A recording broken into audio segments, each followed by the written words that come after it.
So this is part 3 of today's broadcast. I spent a huge amount of time this year at Pink Heart, my camp, which is at 845 in Esplanade, which is a beautiful, honored position. We're very grateful, and we try to take it very seriously and try to exemplify everything we can as being an ideal camp in terms of our MOOP, in terms of our responsibility to the community, and everything. And one of the things that we offer as a camp are,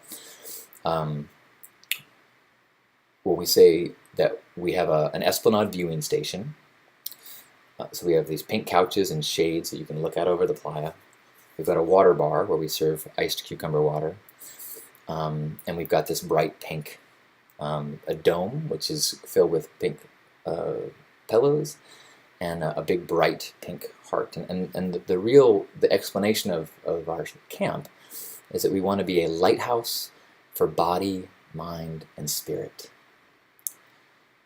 And so the idea is that if you are out in the playa, whether it's daytime, you can recalibrate by the bright pink camp that's right there on the Esplanade, or at nighttime, the bright pink heart light. Either way, it can be a lighthouse that can help you either get home or recalibrate where you are. If your body is lost and you need shade or water, we can help you recalibrate your body. And by the couches facing the Esplanade, looking out over this magical place, it's a place to sit and share stories and connect and meet new friends or tell stories to old friends and recalibrate your spirit and try to make sense of these mind-blowing experiences that you've had. And so all week, I heard reports that it was serving that for people, and it's so incredibly rewarding. So here's a few pictures of our camp. This is Pink Heart as we're getting set up. A little very fresh and non-dusty couch out there in front of our letters. This is as it gets a little bit more filled up and people start to enjoy it. This is what then it looks like at night. It's just as magical. The lighting changes, it gives a different vibe, the drapery pops, it's just really beautiful. This is a little bit farther out looking, this is from the couches looking out onto the city through our Pink Heart arch.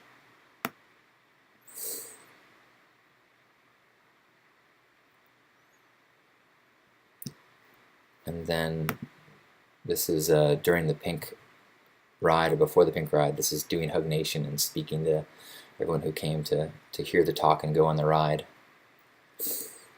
And here's a glance at what it looks like inside our dome looking out. It's all cozy and pink and fluffy.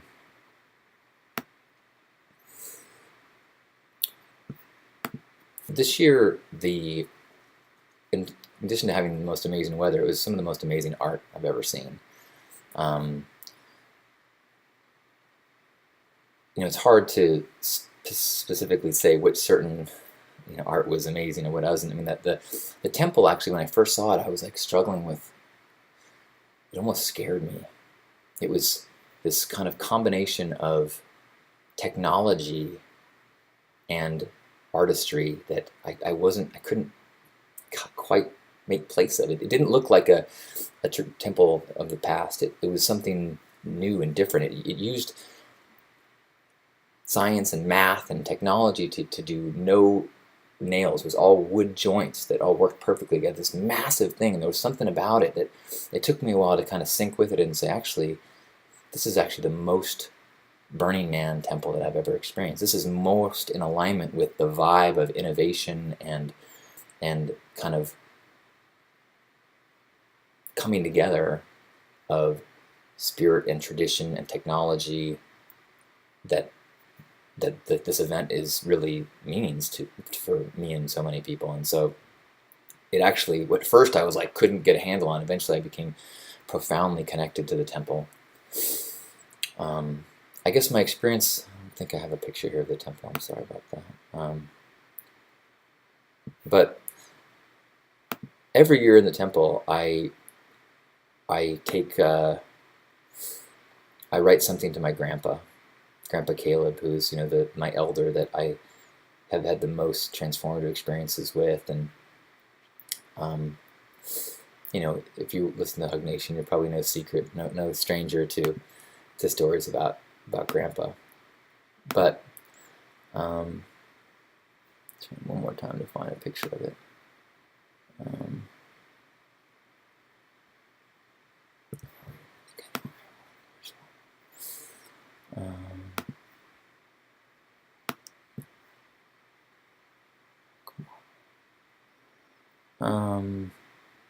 Oh, here, some. These are not my photos, but.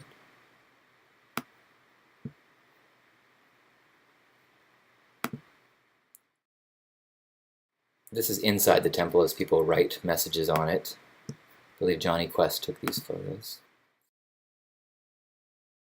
But look at how huge that is. And there was this huge stone thing in the middle of it that kind of anchored the ageless with the modern. And I wrote, while I was there, I was like, I always write things about my grandpa Caleb, and I don't ever write things really to my other grandparents. And I just suddenly had this rush of appreciation. And the truth is, I didn't know my grandparents nearly in the same way. And I guess in that ignorance, I didn't cultivate the same appreciation. And I had this moment where I was like, my grandparents, on my dad's side, that I didn't know that much more than they're simple, wonderful, loving people.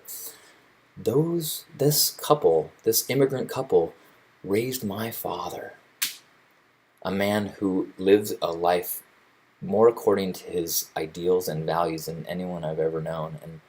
And for a mother and a father to raise that son, even if I didn't witness that experience, I am in such gratitude for the role that they played because of the magnitude of that impact that it's had on me. And in the same way, my grandma on my mom's side, she taught my mom how to love. And that has been such a profound effect on me. And so I wrote messages to my grandparents that I have neglected in my appreciation this year. But there was a piece of art that I think is hard to notice. That the female dancer form, and I'm sorry I don't have the names, Truth and Beauty or something. That was the first one. This year was the second in a series of 3, I believe. And here's a picture of it during the sunrise, I think.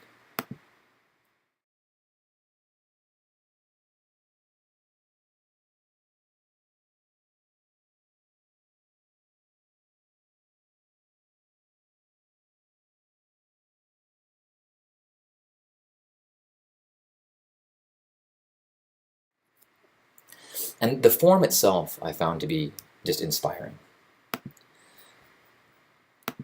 And then when you get to it, it had this writing along the base. This year was Truth and Beauty. Last time it was Bliss Dance. Thank you. And the writing along the bottom said in, I think, 13 languages. It said, "Imagine what the world would be like if women were safe." And this sculpture that to me was just like beautiful and awe-inspiring, just like hit me so hard. It suddenly went from being something beautiful to something being important.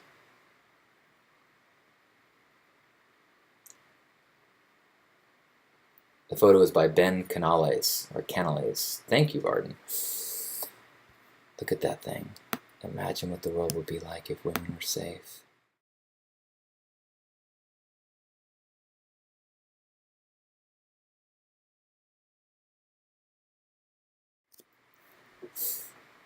I don't know. People saying that Burning Man is over. Yeah, it's like, oh my God, it's so profound. It's so inspiring. It's so amazing, which is why, as it becomes part of the popular culture, I'm okay with that. I don't think it has the possibility to be corrupted. Even as people try. I saw 2 commercials this week where people imitated Burning Man as part of their joke of their commercial. One was Italian. I don't know what they were saying, but it was clearly supposed to be the playa. Another one is a Taco Bell commercial, and you may have seen it. Here's a screenshot from it. I don't think there is any confusion that this commercial was trying to make a joke about their new fiery Dorito taco shell, as using Burning Man as part of it. But you know what? Any voice that gets loud enough is going to be mocked, is going to be co-opted, is going to be, leveraged.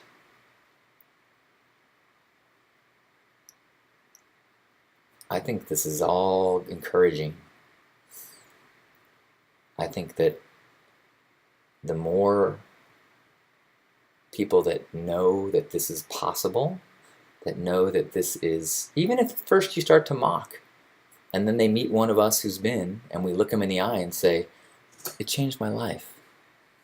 I'm a better person. I'm a better father. I'm a better friend. I'm a better world citizen because of my experience that I had during that crazy experience in the desert. And that person would be like, oh. And they might not ever go, but they might. Or they might go to a regional, because those things are popping up like crazy. And just the permission to see the world differently, unapologized by its participants. I think I'm more encouraged now than I've ever been. All of this celebrity stuff, all the P. Diddy, all the Zuckerberg, all the models and the actors, good! If you think if you're a celebrity elite royalty of our culture, and you realize that you can't buy this, that's a good thing. You can participate. You can be a part of it. And being a part of it will give you something that you cannot buy. This is good. This is really good. So everyone that came by Pink Heart this year, thank you so much for allowing us to be of service. I hope you got water. I hope you got some vegan coconut milk ice cream on the days that we served that. That was so much fun. I hope that I was there and we were able to have a hug. I had a profound experience hugging this year. Like, I was hugging, without exaggeration, hundreds of people a day. People would come to camp, and, I just did these hug after hug, and I can't explain it scientifically, but I think something happened to me over the course of the week where I was like vibrating, and people would like leave the hug and be like, I've never felt a hug like that. And maybe that's the experience people have when they go to Amma, where she's just like so reflecting love from people so much that it just, you can't help but start to, I don't know. But it was, it felt like electricity was going through me. And when people would hug me, it didn't take electricity. It would like, I would close my eyes, and I would see a light, a brightness between us, just kind of, and I would just hold that.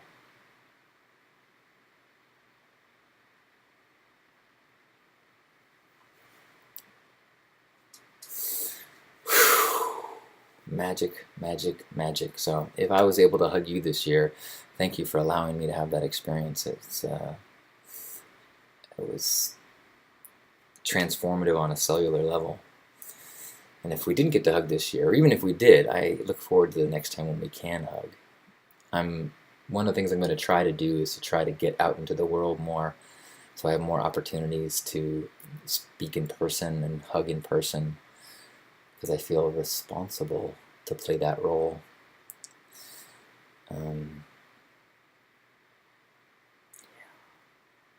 Thank you for being here today and helping me to align with that role on a weekly basis. I hope that being able to share this space with other beautiful, vibrating, perfect examples of human love entities that it helps to align you to. And I hope we can keep doing this every Monday until we have to figure something else out, and maybe other things. But this is a gift to me, and I'm honored to share this moment with you. Thank you from my heart, from these feeble words, from this shared experience we have. Thank you. I love you.